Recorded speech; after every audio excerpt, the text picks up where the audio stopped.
What if I said I could make you healthier, smarter, more attractive, and fertile while extending your life and increasing your resistance to disease? And what if you could have all of this for free? You just had to grow a vegetable in your garden, then eat some daily.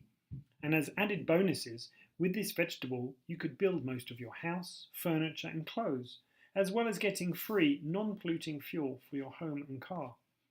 While this may be a legal fantasy, it is not a scientific one. This really is what hemp offers. The science is in. Hemp does produce these health effects and is being used to create all these eco-friendly products and more. To see evidence of this, we are going to explore some of the scientific discoveries relating to hemp's dominant medicinal compound, cannabidiol, as well as doing a tour of the body and looking at some case studies. In this 40-minute presentation, we'll learn about a lot of things. Dr. Russo, one of the world's most respected cannabis scientists, says, "Cannabis is the single most versatile herbal remedy and the most useful plant on earth. No other single plant contains as wide a range of medically active herbal constituents."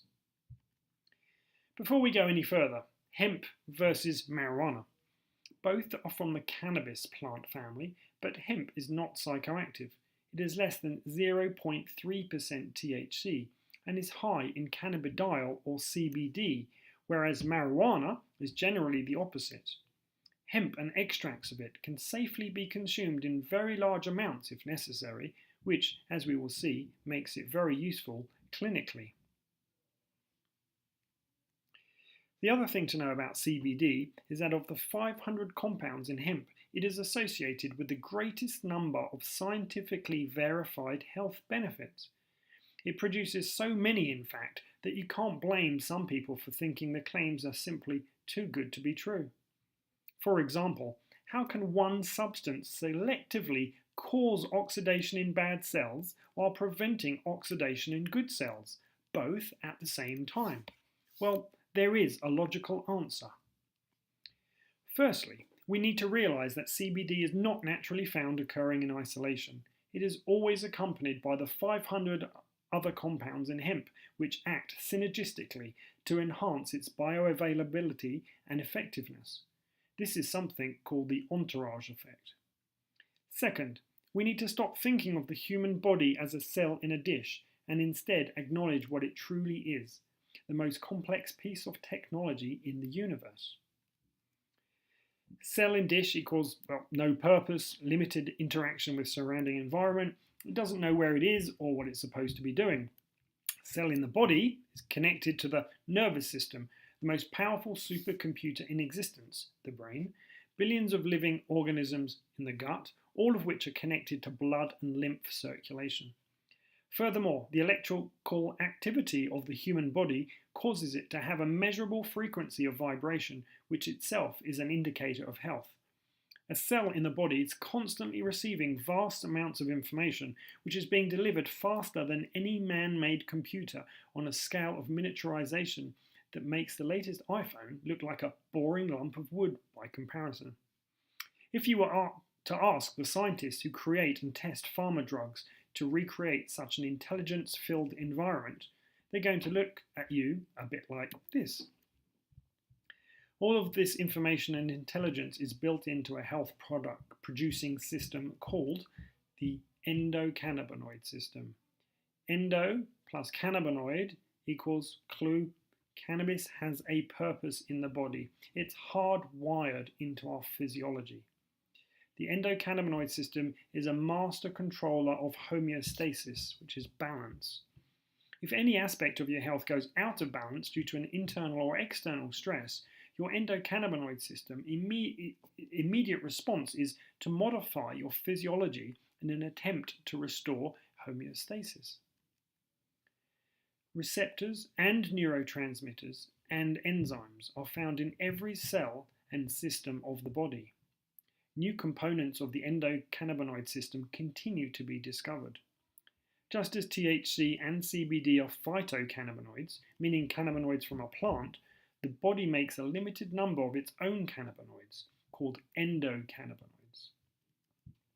What science has now revealed is that while the endocannabinoid system is required to keep the body in balance, phytocannabinoids from hemp are required to keep the endocannabinoid system in balance. If the endocannabinoid system goes out of balance, there will be chronic disease until phytocannabinoids are supplied and balance can be re-established. The system is not complete without phytocannabinoids.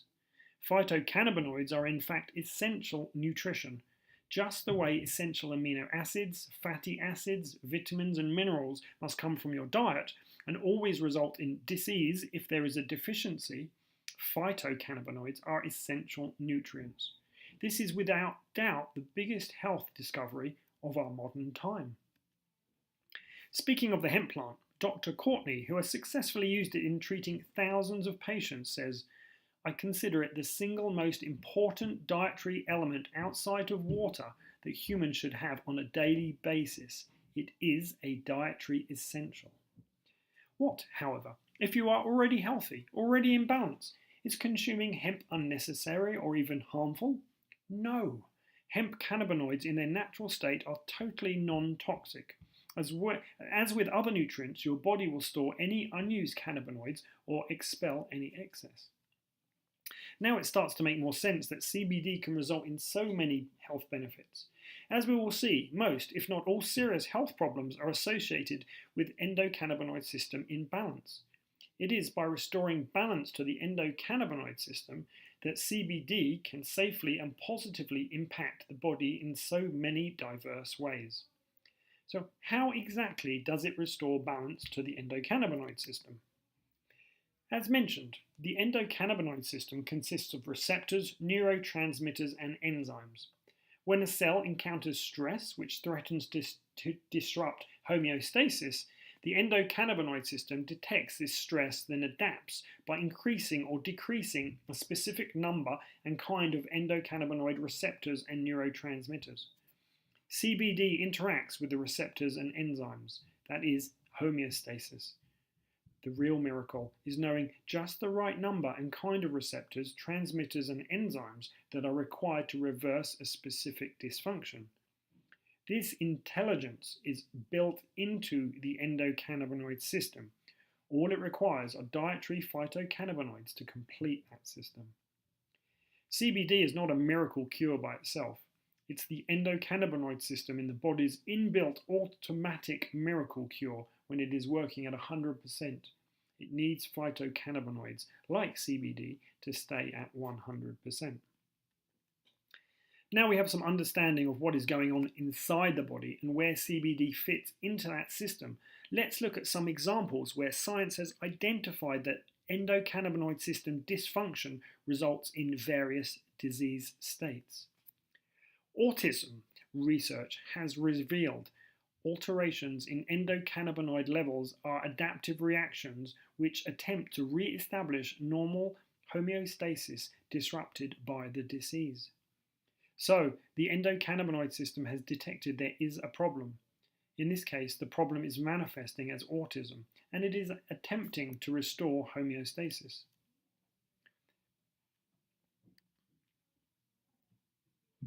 Here's some research by Dr. Russo mentioned earlier. Migraine, fibromyalgia, IBS, and related conditions display common clinical endocannabinoid deficiency that may be suitably treated with cannabinoids. Compelling evidence suggests that the endocannabinoid system plays a pivotal role in regulating cognitive function. The endocannabinoid system dysfunction is also implicated in eating disorders. Converging evidence suggests a link between defects in the endocannabinoid system and eating disorders, including obesity. Schizophrenia, human trial. CBD treatment was accompanied by a significant increase in serum anandamide levels, which was significantly associated with clinical improvement. In this example, the endocannabinoid system was not producing enough endocannabinoids. CBD was able to reset the endocannabinoid system and schizophrenia symptoms reduced dramatically. CBD versus amisulpride, a schizophrenia pharma drug. CBD produced the greatest reduction in symptoms. and unlike the pharma drug, had no negative side effects. Synthetic cannabinoids cause disruption of the endocannabinoid system with frequent and severe unwanted negative side effects. So you hear debate about whether a medical cannabis program should forget about using the real plants and instead use pharmaceutically made synthetic cannabinoids. The top 10 selling drugs in the world. In 80% of the world's top drugs, the mechanism of action is GPCR, which stands for G protein coupled receptor, which is basically another way of saying cannabinoid receptor. Most of the world's pharma drugs are already synthetic cannabinoid drugs. They're attempting to do what phytocannabinoids do. Phytocannabinoids from hemp are therefore in direct competition with most of the world's pharma drugs. Besides supplying the body with phytocannabinoids, how else can you safely support your endocannabinoid system? How does the body make endocannabinoid receptors and neurotransmitters? And can it always make enough? As it turns out, the receptors and neurotransmitters that make up the endocannabinoid system are themselves made from omega-3 and omega-6. The research has revealed that the body requires a constant supply of both in a specific ratio. This fact goes a long way towards explaining how omega-3 and 6 produce health benefits. It's by serving as raw materials for construction of the endocannabinoid system. As this research reveals, lifelong omega-3 dietary insufficiency results in cannabinoid receptor destruction. Basically, if you don't get enough omega-3 and 6 in the right ratio, your endocannabinoid system literally falls apart. When that happens, the result can be terminal illness. And what is the optimum ratio of omega-6 to omega-3? Well, 4:1, significantly improved brain function and quality of life in Alzheimer's patients. 4:1, the most efficient at lowering cholesterol levels and raising DHA levels in the brain. 3.7:1, best results in learning, memory, pain threshold, sleep and temperature regulation. 4:1, produces the healthiest babies. 3.8:1 equals the daily consumption of omega-3 and 6 by the brain. And what is the only natural source of omega-3 and omega-6 in this ratio? Hemp seeds. Hold not only the world record for EFA content, they are also the only food to contain them in the perfect ratio. Hemp prohibition is therefore a great way to guarantee that population will suffer some endocannabinoid system dysfunction. So when it is the best time to start nourishing your body with hemp? Well, it turns out that is a decision you don't get to make. The best time to start consuming hemp and supplying your body with essential fatty acids and phytocannabinoid is before you are born. We now know that the endocannabinoid system is developed and active in the very early stages of human embryo development. We also know that the mother's milk is full of cannabinoids. We've been conditioned to believe that cannabis is dangerous and that you put your baby at risk if you consume cannabis while pregnant. Is this true? The National Institute on Drug Abuse in the USA answered this question for us in a 6-year controlled human trial. They set out to prove cannabis was so harmful, so they decided to go to Jamaica, where they believed that they would find many pregnant women consuming cannabis, resulting in inferior babies. They were very unhappy with the results. After studying these mothers and babies for 6 years, they concluded Jamaican mothers who use cannabis bore developmentally superior babies. Similar results were found in some follow-up research conducted in California. Again, it was a controlled human trial comparing cannabis users to non-cannabis users. The results equals healthier mothers and healthier babies. A cannabis group. There was 3 women were told that they would never have babies. They all conceived. 8 more likely to breastfeed for longer than 1 year. Important for child's immunity. 100% had natural labour, no caesarean sections. 0 developmental problems in the babies. So does the ECS or endocannabinoid system regulate the health of your gut? In this human trial of inflammatory bowel disease, investigations of the endocannabinoid system in human inflammatory bowel disease reveal an unbalanced endocannabinoid system. The endocannabinoid system is attempting to bring the gut back into balance by increasing the number of CB2 receptors.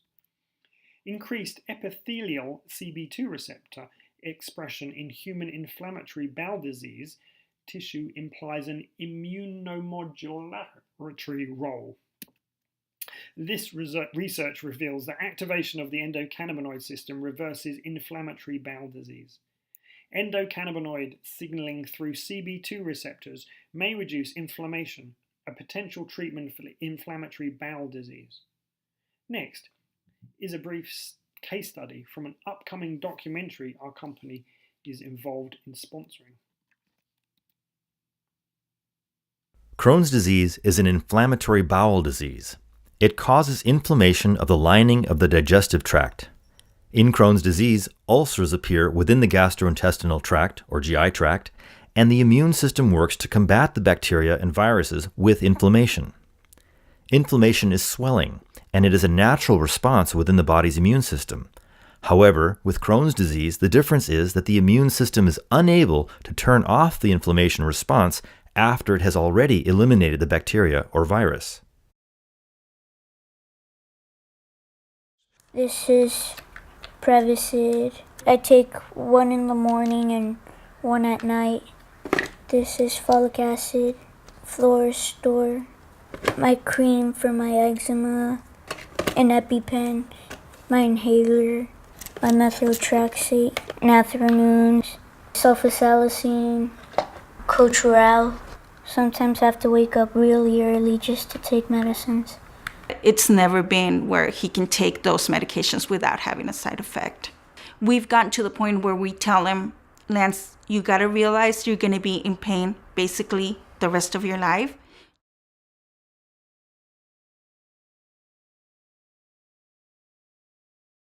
Lance is now 13. He'll be 14 in a few months.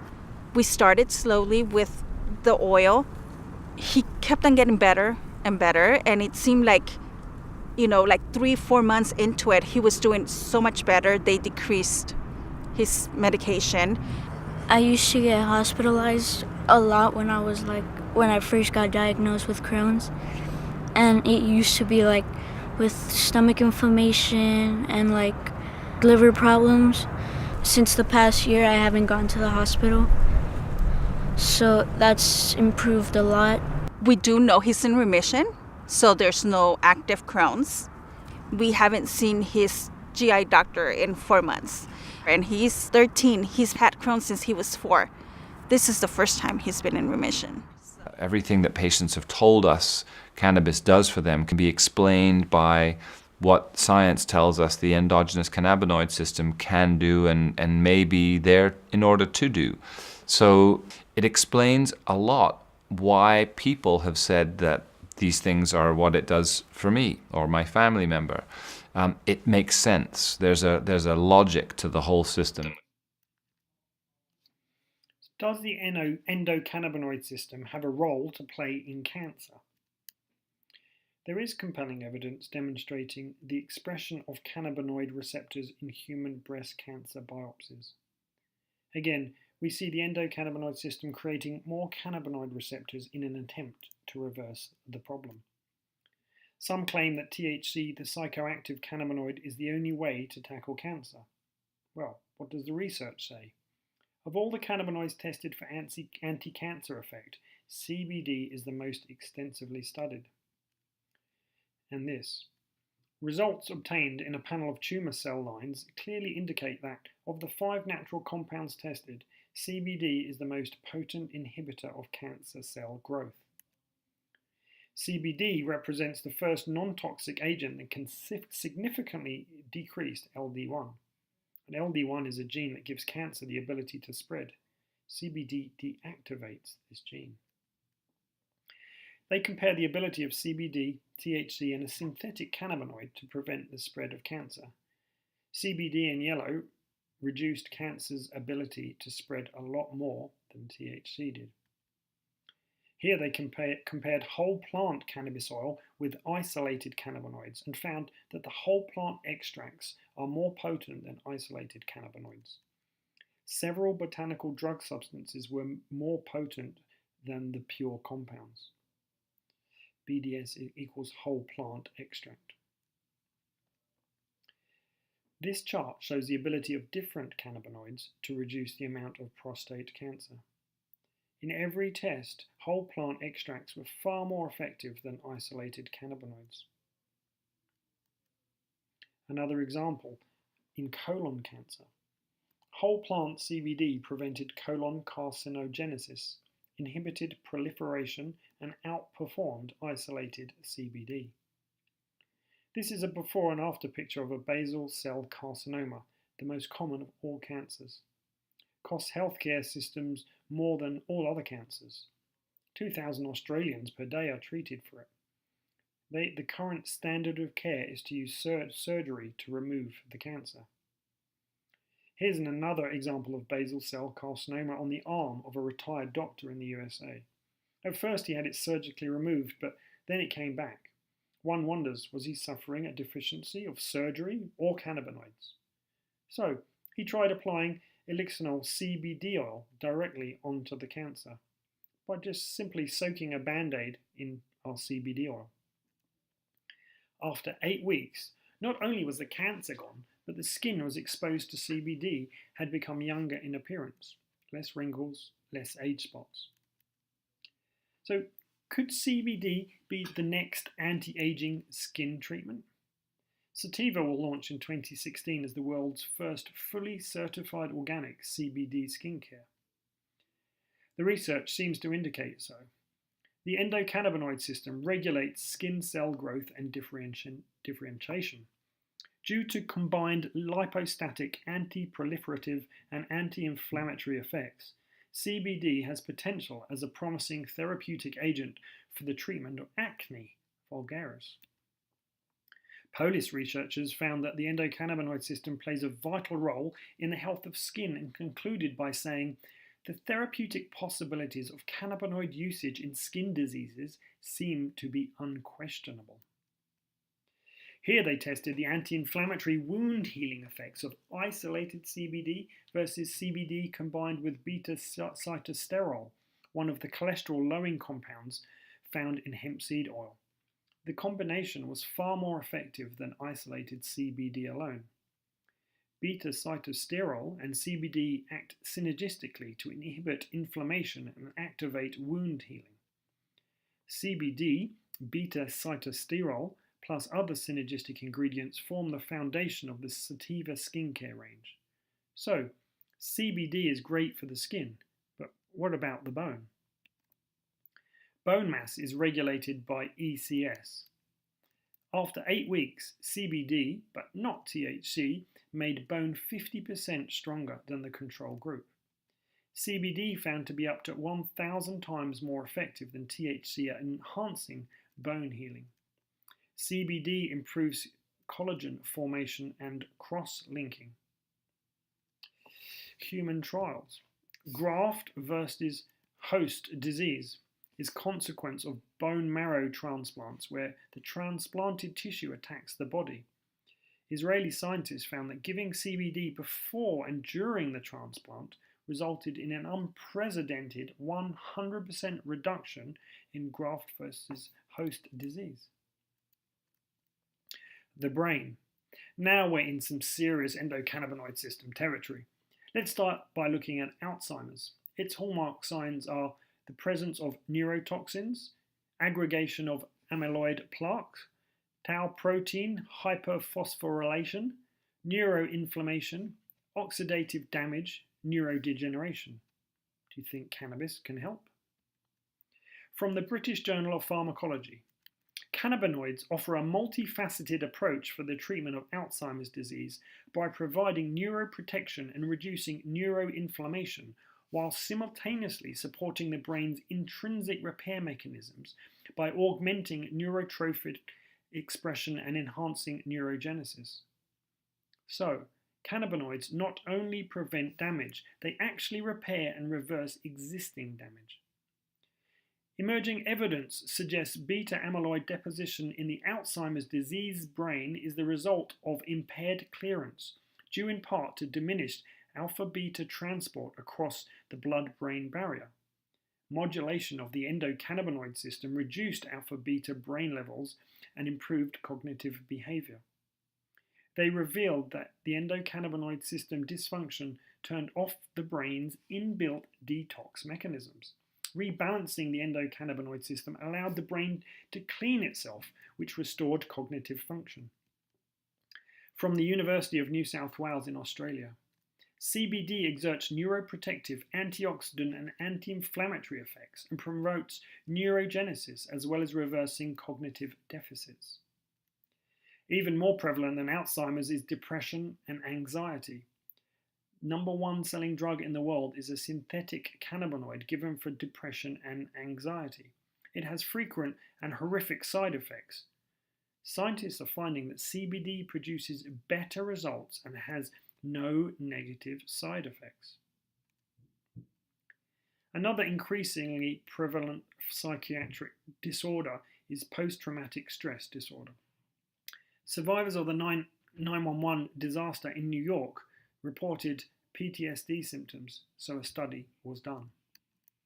Their conclusion: PTSD is associated with a significant reduction in circulating cannabinoids. Our data supports the hypothesis that endocannabinoid deficiency may be a component of PTSD. PTSD is also a frequent problem for soldiers returning from a war zone. Here's a brief case study. Cale has PTSD after 2 tours of duty in Afghanistan left him with a shattered skull and a litany of other conditions. I didn't believe that I had the right to live anymore. So 10 months after I got back, right before Christmas, I attempted suicide for the first time. This is my exit paperwork from the military. According to Matt, the VA's treatment plan was to give him a menu full of prescription drugs that he says turned him into a zombie. This is what you give up when you start using cannabis. These are all meds that were prescribed to you from all the different ailments that you suffered from. Yes. Matt says using marijuana helps him more than all the pharmaceuticals he was on. Now you might think you've heard all there is to hear about epilepsy and cannabis. Well, here are some things you may not know yet. The US government has known cannabis was effective treatment since 1949. At the end of World War II, US Army was looking for safe treatments for victims of chemical weapons. They tested cannabis oil on 6,000 plus people. Dr. Ketchum was a medical director of the US Army's cannabis experiments. The only reason cannabis remains illegal is because the government refuses to look at the evidence. Well, what evidence did they find? Cannabis has valuable therapeutic properties. It is probably the most potent anti-epileptic known to medicine.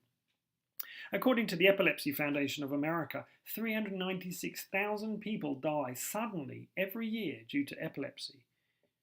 In the last 60 years, that governments have known but suppressed this evidence. The number killed by seizures is over 20 million people, equivalent to the entire population of Australia, including millions of children. This is one of many human trials that followed on from the Army's discoveries. Patients tolerated CBD very well. 88% had reduction in seizures. No toxicity or negative side effects, even at 100 times standard dose. 170 times the recommended dose of paracetamol that you can buy in any supermarket would kill 5 adults. CBD is obviously far safer than the safest pharmaceutical. Here's something you frequently hear from parents of epileptic children. After 20 failed anti-epileptic drugs, they tried Elixinol CBD Hemp Oil for 1 year. It's miraculous. She's calm and attentive, but she's certainly not high. Ava's cognitive abilities have doubled. And here's another case study that highlights the difference between standard epileptic medication and cannabis oil. Were the side effects of the medicines Jennifer was on, side effects which they say were getting more and more horrific. Did you feel like you were losing your daughter? Absolutely. We were losing our whole family. just watching her cognitively decline and watching these rages that, you know, were devastating for her mentally. I mean, we had times when we had to call 911 to come and have police come and help me because he'd be out of town or something, and, you know, I was afraid of my daughter. A little girl. A little girl.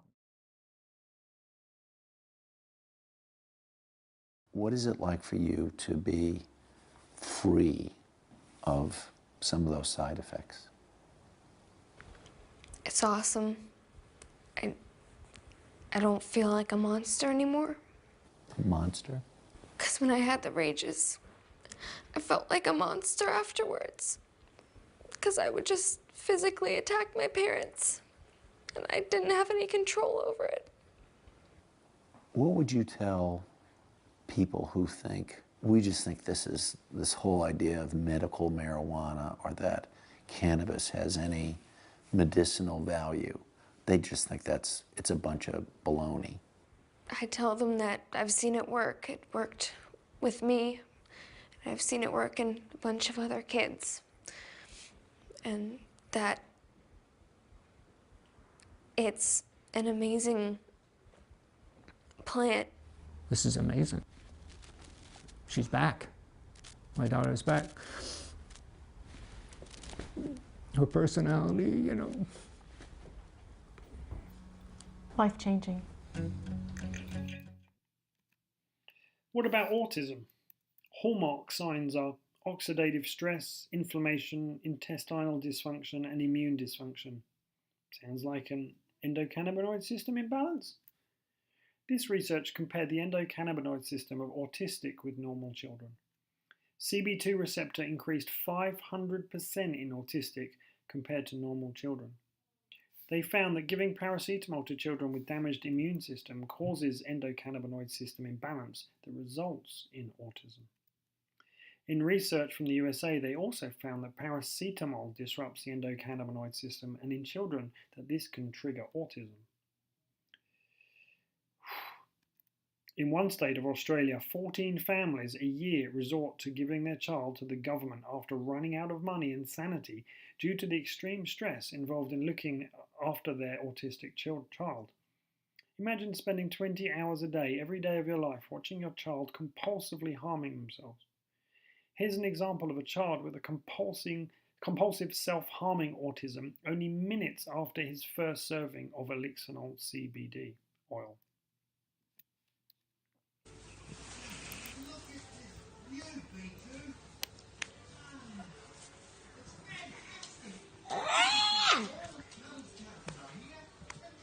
Are you tired?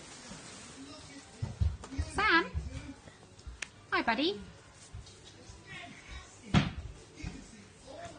How are you? Sammy? Sammy? Hello. Another example from Australia, all documented by their doctor. Sleeps 10 hours a night instead of 4, gets out of bed by himself, 100% reduction in compulsive non-stop hand and finger movements, 100% reduction in anxiety, 100% reduction in itchy skin rashes, 100% reduction in constipation. He's happier. He now smiles for photographs. He communicates with better alertness, responsiveness, eye contact, and speech. He's now attempting to sing along with music. He enjoys foods more and requests what he wants. Could chronic pain and inflammation also be the result of the endocannabinoid system imbalance? This ex-NASA astronaut says the following about his use of CBD oil. I was astonished. In 7 days, I cut my OxyContin dose in half. The pain control is amazing. Elixinol seems to be restoring my strength, energy, sleep, nerve function, and memory. And in this pain relief research, whole plant CBD extract was compared again with isolated CBD and pharmaceutical painkillers. With isolated CBD, healing was only observed within a very limited dose range, which imposes serious obstacles in planning human and animal studies. The whole plant extract was more efficient for alleviating pain than isolated CBD, and its anti-inflammatory properties were superior to aspirin and tramadol. In stark contrast to isolated CBD, whole plant CBD resulted in a dose-dependent anti-inflammatory, anti-pain response, which makes this plant medicine ideal for clinical uses. On the left, you can see isolated CBD was able to reduce inflammation at one specific dose, and only by a small amount. Increasing the dose actually made inflammation worse. Whole plant CBD, on the other hand, keeps reducing inflammation the more you add. It was dose dependent and able to reduce inflammation much more than isolated CBD, exactly what doctors want and need. And from the University of Sydney, pharmacological effects may be enhanced by synergies between constituents of cannabis not present in isolated or synthetic cannabinoid pharmaceuticals. So, not only are synthetic cannabinoids not safe, they cannot match the efficacy of real cannabinoids. What are these constituents that are not present in isolated or synthetic cannabis? Cannabinoids like tetrahydrocannabinol and cannabidiol, THC and CBD, don't have any aroma of their own. Terpenes are the compounds that give cannabis its assorted fragrances. They are also synergistic with cannabinoids to enhance their effectiveness. For example, the following terpenes enhance CBD's anti-cancer properties. Citronellol stops cancer cells growing. Myrcene helps CBD penetrate the brain and prolongs its effects. Limonene increases CBD's bioavailability. Beta-caryophyllene synergizes with humulene, boosting its ability to help CBD oxidize cancer cells. Deep inhaling the perfume of a rose actually increases CBD's anti-cancer power. Scent receptors for rose oil have been discovered on various organs in the body. For example, your liver knows when you are smelling rose, and it triggers anti-cancer effects in the liver. Another advantage of the synergism created with terpenes is that it reduces the dosage of CBD you need to consume. Dosages are often mentioned in the scientific research. However, this is usually in relation to consuming isolated CBD. For example, the US government owns a patent on using CBD as a medicine for issues like stroke. They recommend a dose of 20 milligrams per kilo. One of the hundreds of customers we hear from, we rarely hear of anyone requiring more than 5 milligrams per kilo to achieve the results they desire. An example is a 70-year-old woman from Queensland in Australia who has recently had a spectacular recovery from stroke using less than 1 milligrams per kilo. She has now been on the Elixinol tincture for 14 days, and in my opinion she is 300% better than how I remember her before she last started losing her memory. Still pinching myself. The realm of caring, who oversee Charlotte's Web CBD oil and others, have records of the epileptic children using the oil for seizure control. The average dosage is about 6 milligrams per kilo per day. Now these are of course anecdotal accounts, not clinical trials. However, from the research we have already covered, the synergy of components and whole plant CBD oil is well established. It results in increased bioavailability and therapeutic effects, both of which mean a smaller dose of CBD is required. Many consumers who are using addictive pharmaceuticals would love to reduce the dosage of harmful drugs they are taking. The NASA astronaut was able to stop taking addictive painkillers when he started taking CBD oil. The same frequently occurs with people being able to take less anti-epileptic medications when they start with CBD oil. Can CBD help overcome other addictions? Scientists found that heroin causes overactivity of the endocannabinoid system. CBD caused test subjects to lose their desire for heroin. CBD's effects were precise, safe, and long-lasting.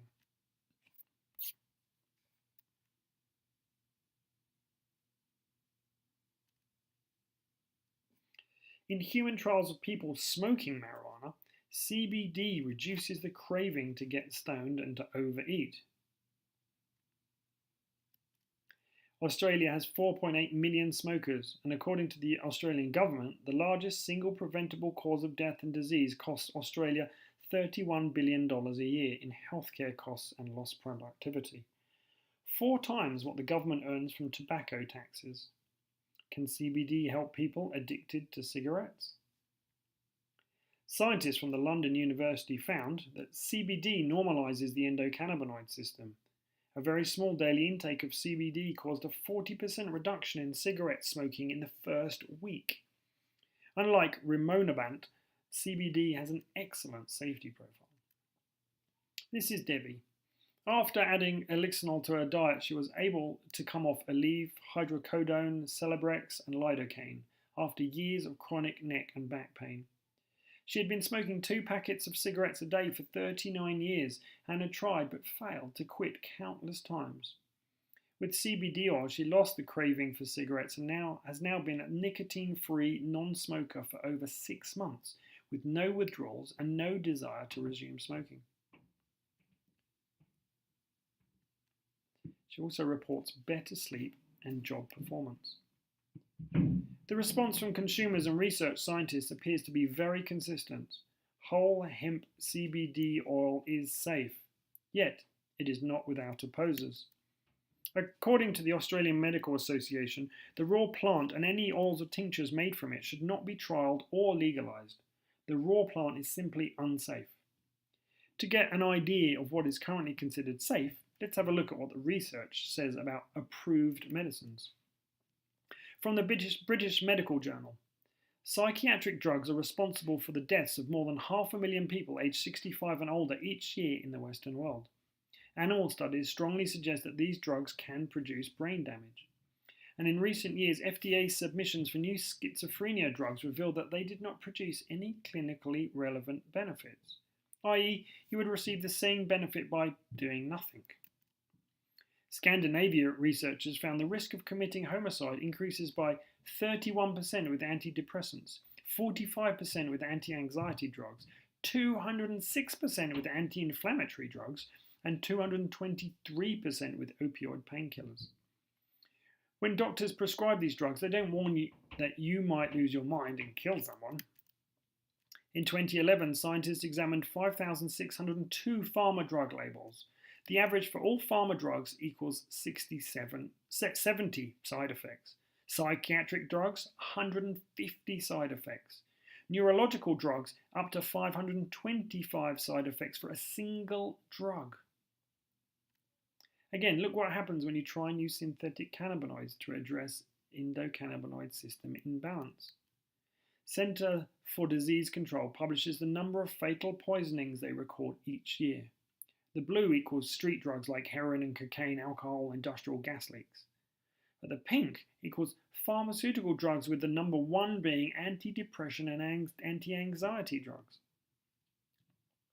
Here they compared deaths due to opioid painkillers, the drugs the NASA astronaut was addicted to, in blue, with heroin. Pharmaceutical painkillers kill more than twice as many people as street heroin. Rimonabant is a synthetic cannabinoid marketed as an anti-obesity drug. It attempts to mimic the actions of CBD. Researchers from the cigarette study mentioned earlier found that, like CBD, rimonabant did reduce cigarette consumption. However, the research had to be stopped. Why? Rimonabant was causing test subjects to commit suicide. Again, what do the human studies on CBD say? Well, CBD is only toxic to cancer cells and does not cause changes on food intake, catalepsy, which is seizure, paralysis, or trance, changes in heart rate, blood pressure, or body temperature, gastrointestinal transit, and psychomotor or psychological functions. According to the United Nations, over 200 million people consume cannabis around the world, and it does not cause any deaths. This Harvard professor has been conducting cannabis research since 1967. Congressman Steve Cohen demanded the Drug Enforcement Agency to tell him how many people have been killed by cannabis. The DEA's response, not a single person. What if you consume CBD while drinking alcohol? Well, researchers in Germany found CBD caused a reduction in blood alcohol levels, i.e. it made alcohol consumption a little bit safer. What about legalizing cannabis? Does it result in more crime and violence? Well, researchers found that states that legalize medical cannabis experience an immediate 25% reduction in opioid overdose deaths. And by the 5th year, the reduction in deaths has further improved to 34%. Homicides dropped 52.9% in the first year in Denver. So despite what you've been taught to believe your whole life, cannabis makes society safer. So we've seen that the endocannabinoid system is the body's master controller of homeostasis. Imbalance in the endocannabinoid system is at the foundation of many, if not all, leading diseases. Phytocannabinoids such as CBD are essential nutrition required for preventing and reversing imbalance in the endocannabinoid system. And finally, the whole plant CBD oils are safe and more effective than isolated cannabinoids or pharmaceutical drugs. Genius inventor Thomas Edison summed it all up when he said, "There were never so many able, active minds at work on the problems of disease as now, and all their discoveries are tending towards the simple truth that you can't improve on nature." Thank you.